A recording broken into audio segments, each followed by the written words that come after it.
এই ছেলেগুলোরে কেমনে আপনি দোষ দিবেন? এগুলোর তো পাগল বানায় দিছে।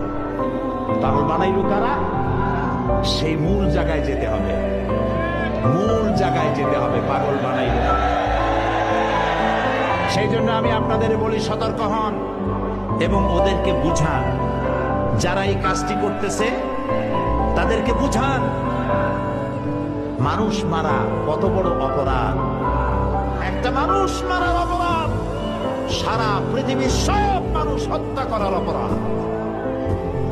কিয়ামতের দিন সর্বপ্রথম আল্লাহ তাআলা রক্তের বিচার করবেন, খুনের বিচার করবেন। আগে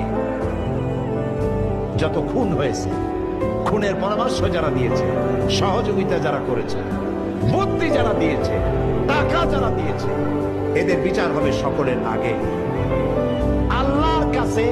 খুব লক্ষ্য করে শুনুন, আল্লাহর কাছে গোটা পৃথিবী ধ্বংস হওয়া সহ একটি মানুষ হত্যা করা এর থেকে কঠিন। পৃথিবী ধ্বংস হয়ে যাক, পৃথিবী ধ্বংস হতে পারে, এটা সহজ আল্লাহর কাছে। একটা মানুষ হত্যার অপরাধ এর থেকে বেশি। আজ এইভাবে করে মানুষকে হত্যা করা হচ্ছে।